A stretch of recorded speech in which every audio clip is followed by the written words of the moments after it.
troops and the tactical abilities of American commanders had been fully borne out by events. As a result, Roosevelt's position was to a certain extent undermined, and his preferred strategic priority, an early attack on the French coast, was quietly postponed in favor of the British proposal for an invasion of Italy.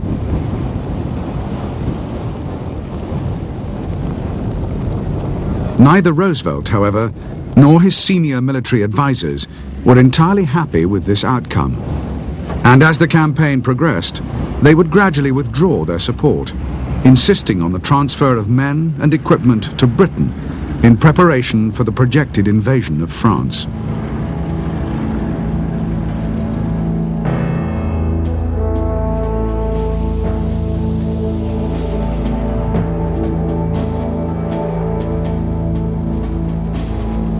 The possibility of an invasion of Sicily was first raised in London at a meeting of the Joint Chiefs of Staff in the summer of 1942.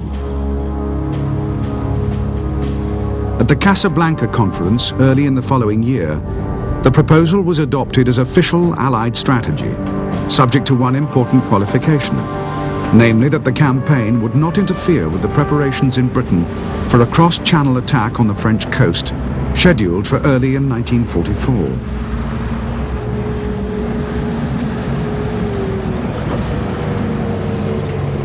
Although initially opposed to the idea and doubtful of the military value of such an operation, American planners were conscious of the need to maintain the momentum built up in North Africa.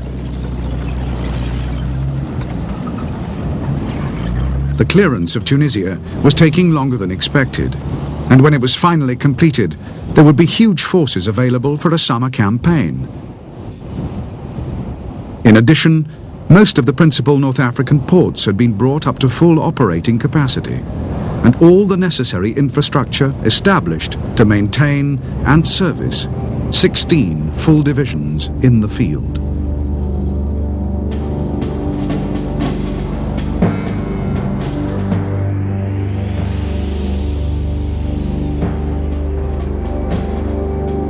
For the British, Sicily was a tempting target.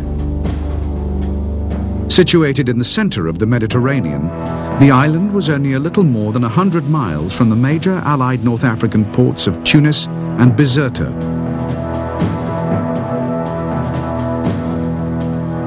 Airfields on the Tunisian plain, along with others on the North African coast, would ensure adequate tactical air support for an invasion attempt, while those on the islands of Malta and Pantelleria would provide virtually constant fighter cover. Possession of these islands also provided the Allies with comparatively secure sea lanes for the final approach of the invasion convoys. If Sicily was captured easily, follow-up operations could be mounted across the Strait of Messina, or even, in the event of an Italian collapse, higher up the peninsula. The capture of Sicily would also give the Allies absolute control over the central Mediterranean and provide additional airfields to prosecute the air war against Italy's ports and cities.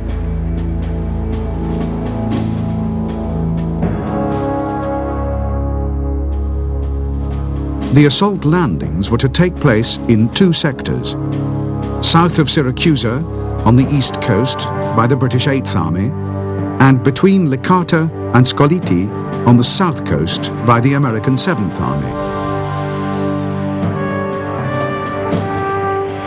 Among the primary objectives in the American sector was the capture of Axis airfields north of Gela. Primary British objectives included the capture of Syracuse and Axis airfields in the southeast corner of the island. Once the beachhead was established, the important east coast ports of Augusta and Catania were to be taken, along with a further group of airfields to the west. The final reduction of Sicily was to be accomplished by a general advance on either side of Mount Etna, to the north coast and the town of Messina, the capture of which would isolate any remaining Axis forces still fighting in the west.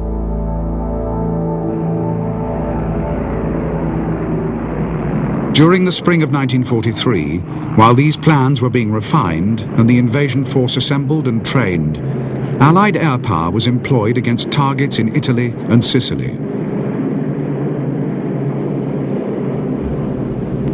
These included ports, airfields and military bases, all of which were attacked heavily.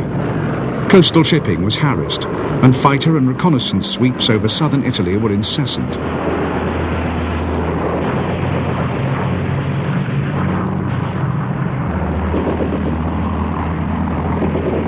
The underlying objectives of the air plan, in addition to ongoing reconnaissance, were the destruction of the Luftwaffe and the Italian Air Force in the south, the isolation of Sicily by strategic and tactical bombing of the island's communication links, and the steady erosion of Italian morale by systematic attacks on the island's defences.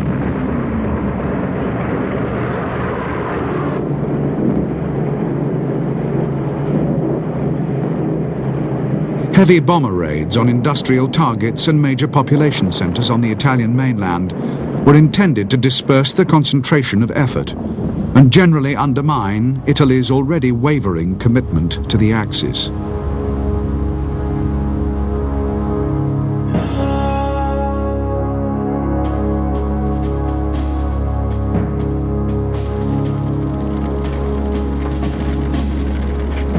After Stalingrad, Hitler's main priority was to strengthen his position in the east.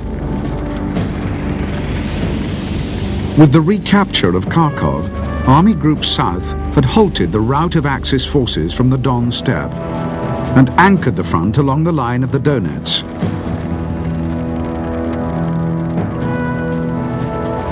North of Kharkov, however, the front line curved dangerously around a huge bulge, created in February when Soviet forces overran the Axis satellite armies on the upper Don.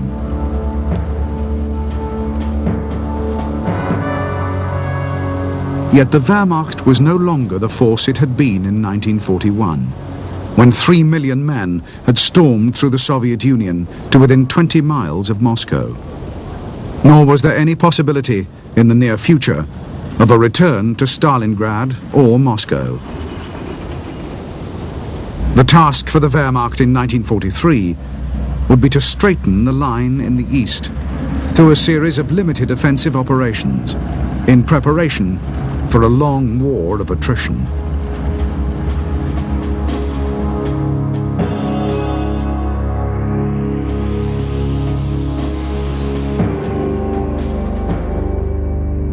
The bulge in the front line stretched from just south of Orel to Belgorod and was being continuously fortified by the Russians in expectation of an attack.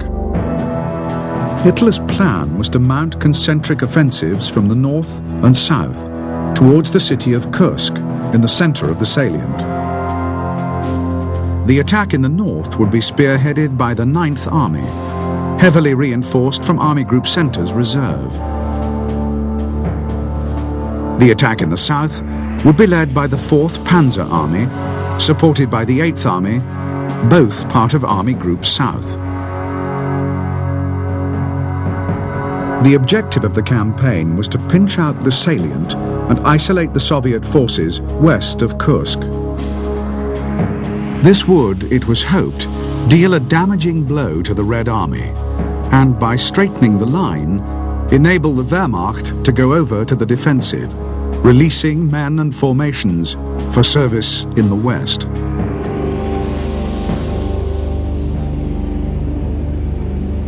By reinforcing the German-Italian forces in North Africa, Hitler, by design or inadvertently, had prolonged the conflict in the region into the early summer of 1943.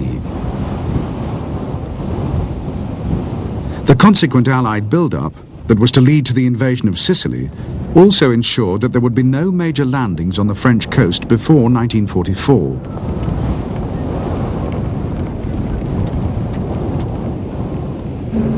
With France safe from attack for another year, Hitler could devote most of his dwindling resources in the West to the defense of southern Europe. but he had no clear idea